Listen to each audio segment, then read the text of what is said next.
And welcome to the first annual award with your host,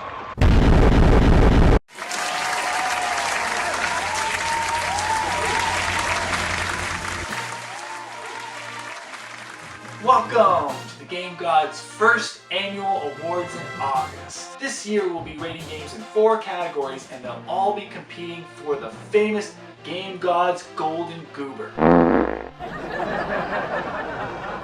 Our 4 categories will be role-playing games, sports games, retro games, and action games. This year, the rating and the reviewing will be done by our bros in Idaho, Rat Cats, which is a big help because then we don't have to play the games or review them. And they are the worst games of 2016, so I gotta imagine it won't be fun. This week's category will be role-playing games. You know, over the years, the face of the RPG has changed quite significantly. I remember back in the day in the late 80s and early 90s when the JRPG was the standard RPG. JRPG wasn't even a term. We had Dragon Warrior, Final Fantasy, those were real RPGs. Now, at least in North America, Squaresoft really isn't on top anymore. It's Bethesda more than anything. And rightfully so, because Final Fantasy has gotten really stale.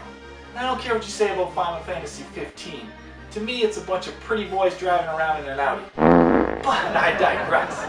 Final Fantasy 15 is still considered by most to be a good game, and we're here to review some shit. Thanks again to our bros from Idaho. Here we go.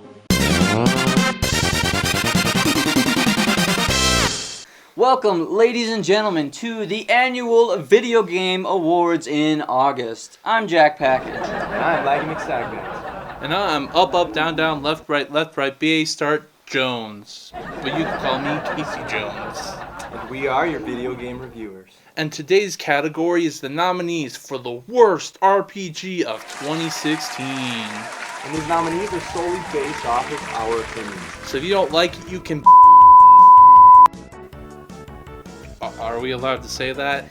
And today's first nominee goes to Sword Art Online Hollow Realization. You know, and right off the bat, you can see that this whole plot is just a mess. It just doesn't make sense. Speaking of that, this game's about as good as the second half of the animated space stuff. You know, with the fairies and the tentacles and that one guy. You know, this gameplay, you know, it's about as good as a boring and repetitive version of Xenoblade Chronicles, which it's not. And one thing we noticed is that when you are talking to your friends, something happens. We're not really sure what it is, but it is something. The game doesn't really bother to explain it. You know, to be honest, this game doesn't bother to explain anything. And when I say anything, I literally mean anything.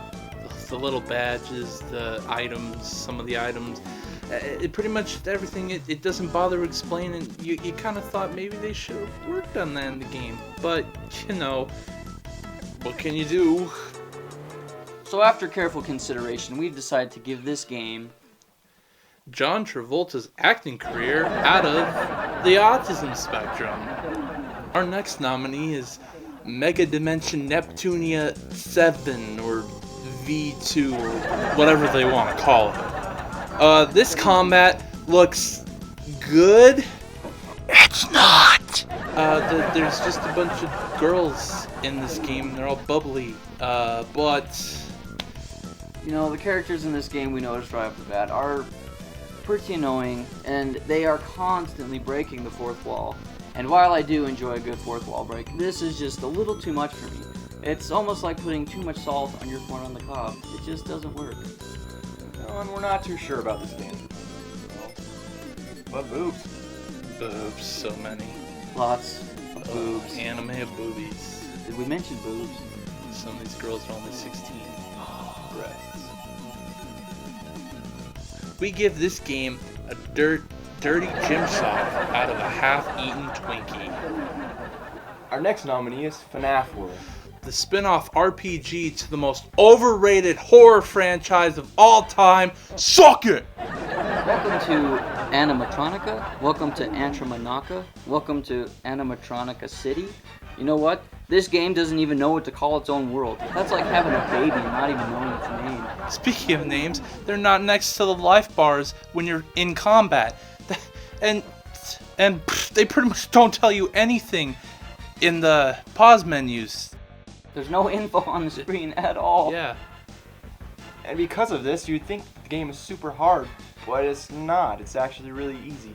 And with that said, we, after careful consideration, have given this game a rating of Being stuck in a saw trap out of forced to going to bingo night with your grandma. Oh, yeah! And the next nominee is The Huntsman, Winter's Curse.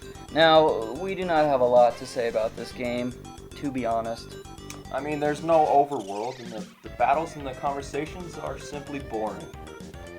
And you know, the combat is card-based. It's not very fun. It's based off a crappy movie. It's divided into 5 overpriced episodes, because it wanted to be a Telltale game so bad, but it failed. And what else can I say? And with all of that said, we've decided to give this game Christian Stewart's Boring Face out of a homeless colony under the Golden Gate Bridge. And our last nominee is Crystal Rift. You know how RPGs, you always have the health bar and you can take multiple hits? Crystal Rift does away with that, and you get a number amount of lives, and if you get hit once, you die, and you go back to a checkpoint.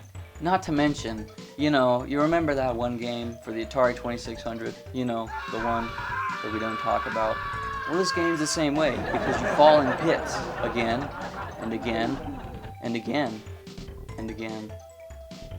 I mean, the combat is just awful. The virtual reality, which is optional, actually does nothing.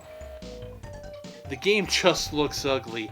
You can't look up or down without the VR. With 20 plus floors, the game gets really repetitive, and your head is always touching the ceiling like you're in a dwarf's closet. With all of that information being said, we have come to the conclusion and have given this game a rating of playing Dungeons and Dragons alone in your parents' basement out of building a peanut butter fort with used peanut butter. And with that being said, our winner for worst RPG goes to Crystal Rift! Thank you, ladies and gentlemen, for tuning in and watching. That's all we have for today. We appreciate it, and we will see you guys in the next one. Keep it rad. Keep it bad, unlike these games. Well, that about does it, and to all our viewers, all of you who play the game cards we honored today, keep those games on the screen and watch for us next week, because we're coming back.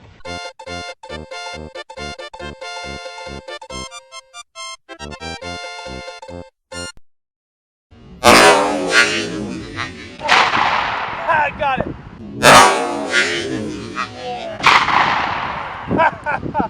Still hurts.